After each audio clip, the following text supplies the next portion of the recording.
Ana pernah mendengar atau melihat video ustadz mengenai hukum dakwah dengan video. Dalam video tersebut ustadz membolehkan, wallahu a'lam, atas kebenarannya. Antum melihat video saya di mana? Loh, antum pernah dengar atau melihat video ustadz? Berarti kan video saya kan? Di mana antum melihatnya? Ada yang pernah memvideo saya? Mungkin audio barangkali.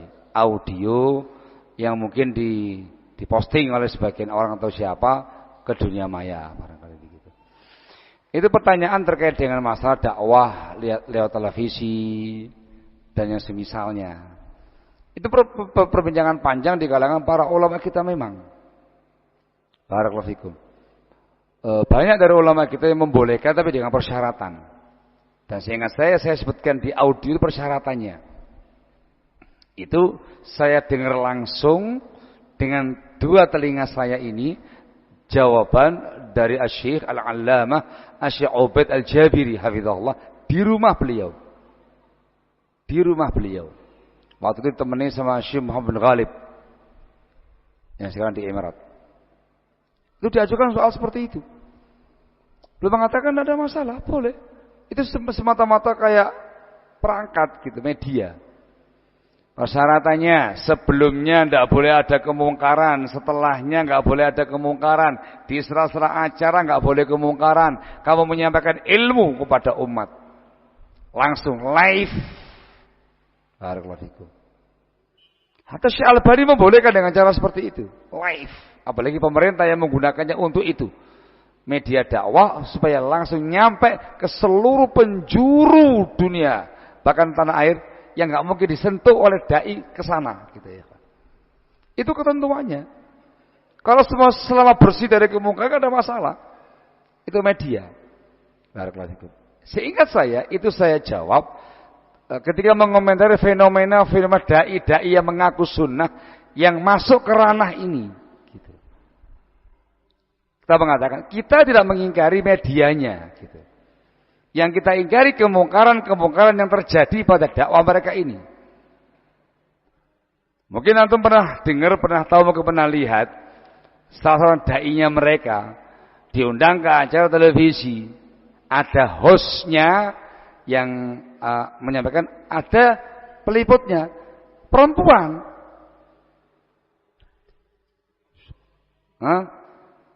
Nggak menggunakan cadar sebagai biasa, perempuan bertiga begitu.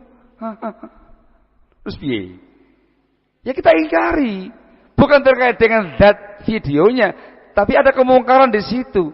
Ente dai salafi disorot oleh sekian media, antum bersama perempuan di sampingmu tadi yang bukan mahram kamu, langsung nanyai kamu, gini, fitnah besar ya akhi. Itu kalau istri kamu nggak cemburu, bahaya istri kamu itu. Paham enggak? Dakwah dia ceramah, teng. Tapi latar belakang di belakangnya itu ada kayak semacam layar apa gitu, ada suara musik-musiknya dan segala macamnya. Ini kemungkaran. Ini yang kita ingkari. Paham enggak? Loh kok diem? Dipahami insyaallah ya. Itu yang kita ingkari. Tidak pernah kita mengatakan orang itu menjadi hizbi gara-gara ini, tidak. Tapi kita mengatakan di antara kemungkaran yang ada pada mereka ini yang dikenal sebagai mumayyi'ah tadi, linknya rejak tadi itu. Barakallahu fikum. Udah kita tahu bagaimana sifat terjang mereka selama ini. Ditambah ada fenomena ini, gitu yang maksud. Bukan ini inti masalahnya, bukan. Penambahan poin saja dan bukan zat videonya, tapi kemungkaran yang ada di tengah-tengah mereka menggunakan media ini. Dipahami enggak? Di antara yang sempat kita ingkari terkait dengan cara mereka dalam menyampaikan sesuatu. Di trotoar sambil jalan ceramah begini. Assalamualaikum. Baik, ada yang ingin menjelaskan tentang adab-adab dalam berkendara di mobil. Dia mau di mobil sambil begini. Assalamualaikum warahmatullahi wabarakatuh. Gini. Dia menyampaikan ilmu. Barakallahu. Yang kita bahas salafiyin ahlussunnah ya. Kita nggak membahas pandangan umum kaum muslimin. Di kalangan salafiyin ahlussunnah, penyampaian ilmu sangat dianjurkan di masjid. Di masjid itu halakonya para anbiya wal mursalin. Atau tempat-tempat yang memang mulia, tempat-tempat ilmu di situ untuk memuliakan ilmu ini. Boleh atau santai ngobrol ilmu boleh. Tapi nggak kemudian dengan cara seperti ini yang diflorkan, diviralkan, dijadikan semacam thariqah dakwah. Lah. Ulama nggak demikian di masjid. Di halaqatul ilm. Ada juga yang di bawah pohon. Tapi mereka tidak disiarkan kemana-mana. Thariqah yang seperti ini itu thariqah pendahulu mereka dari kalangan ikhwanul muslimin. Paham enggak? Tasyabbuh dengan mereka ini yang kita ingkari. Loh kok diam? Sisi yang lain yang kita ingkari juga, barakallahu fikum adalah majelisnya khusus. Entah di masjid mereka, kadang halaqah ummahat di sebuah rumah. Ini kan khusus. Sang dai karena makamnya khusus, ceplas-ceplos. Das.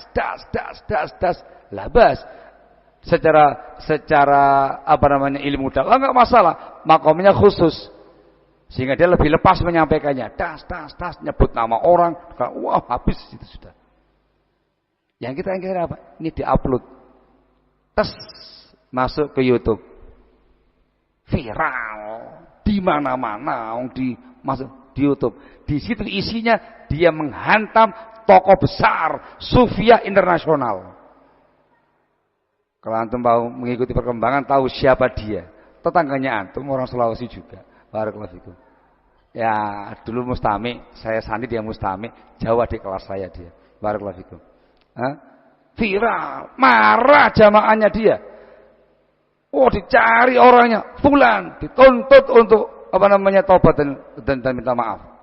Terpaksa minta maaf gini. Itu menghinakan dakwah sunnah, merendahkan dakwah salafiyah. Itu enggak hikmah dalam rudud ilmiah, dalam membantah secara ilmiah. Antum bilang tokohin, enggak, itu tokohnya menyimpang. Tapi cara kamu enggak hikmah. Kalau kamu terbatas pada forum forum khusus, labas. Ngapain diupload gitu loh? Ini pembahasan khusus, jangan dimasukkan dalam ranah yang mendunia. Kena kamu, kena dia. Berapa kali mereka harus minta maaf ke media?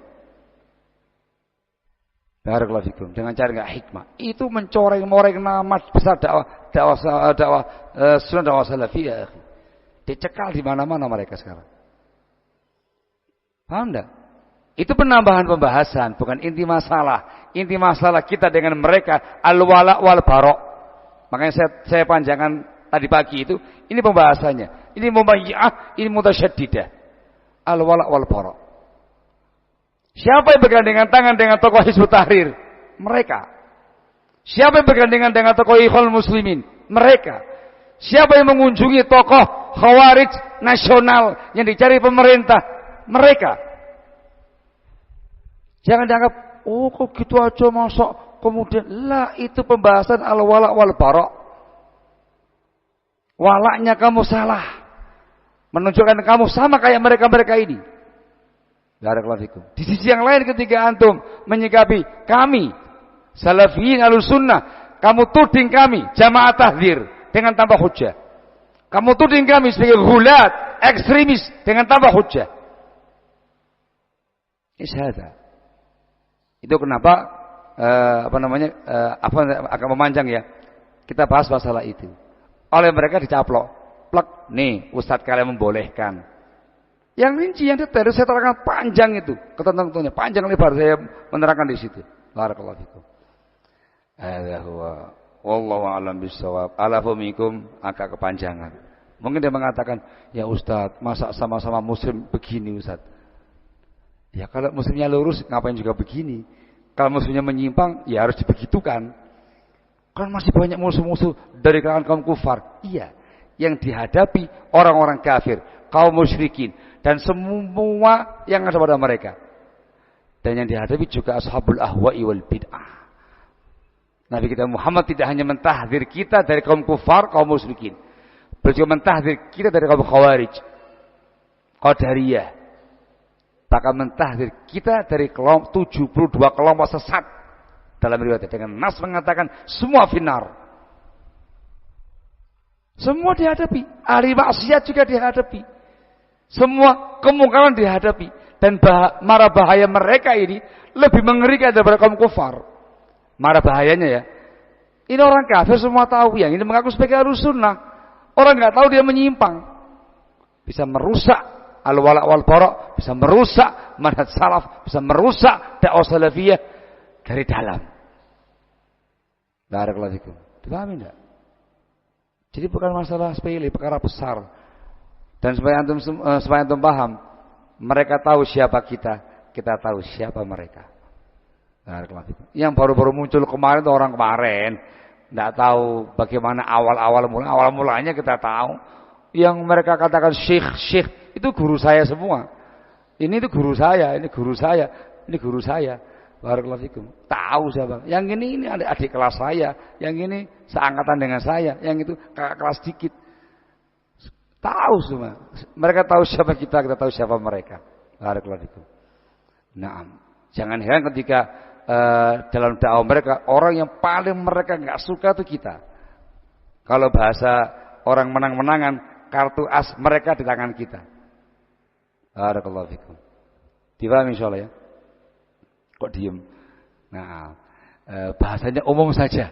Umum saja. Tidak usah nyebut nama fulan wa alan. Ini setelah klarifikasi terkait dengan masalah video tersebut. Barakallahu fikum. Paham enggak? Jadi kita enggak pernah mengingkari masyayikh yang tampil di situ. Enggak. Kadang kita tahu murni tidak ada kemungkaran sama sekali. Tafadhol.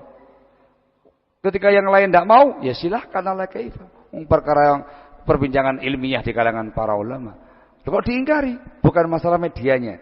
Ada kemungkaran di situ. Barakallahu fikum. Dipahami enggak? Antum diminta tampil pakai video resmi. Wah, diviralkan nasional.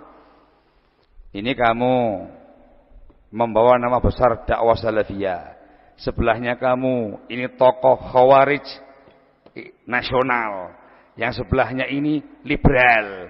Yang ini apalagi hostnya perempuan enggak pakai hijab, enggak pakai jilbab, cantik lagi. Masya Allah. Di situ antum kolaborasi sekian banyak dai yang ada. Didiamkan? Oh enggak, diingkari perkara mungkar ini. Loh, antum mengingkari video? Enggak, bukan masalah videonya, tapi acara kamu ini loh. Tidak mungkin seorang dai salafi, sunni salafi berkolaborasi dengan dai-dai penyimpangan kama hadza. Barakallahu fikum, tidak bisa. Dipahami tidak? Itu namanya al-wala' wal bara'. Kan makomnya antum lagi membantah mereka. Panjang pembahasan di kalangan para ulama terkait dengan masalah hukum, diskusi, debat dengan ahli bid'ah. Panjang itu. Dan hampir semua mengatakan jangan. Itu akan merusak dakwah kamu. Kamu akan dipelintir sama mereka. Jangan. Kalaupun iya, terpaksa. Dan yang tampil nggak sembarang orang. Yang tampil sekelas Imam Ahmad bin Hambal rahimahullahu ta'ala. Dan yang semisal mereka tidak kayak ente ini. Ente guru ngaji biasa. Iya. Jangan hanya kemudian ada berita viral. Barakallahu fikum. Perdebatan dai ini dengan dai Wahabi, yang Wahabi kabur. Dengar enggak kabar seperti ini? Dai Wahabi nasional kalah debat. Itu yang mereka inginkan. Dan yakin dibelentir gitu loh. Anak yakin ketika antum seksama menyaksikannya, tidak separah itu gitu loh. Tapi mereka memahalkan segala cara untuk menjatuhkan kamu. Udah masyarakat teropinikan. Wah, memang orang ini pandai ngomong doang, kalah sama kiai kita orang. Jatuh. Habis tercoreng-moreng nama dakwah salafiyah dikarenakan kelakuan ente-ente ini. Naudzubillah.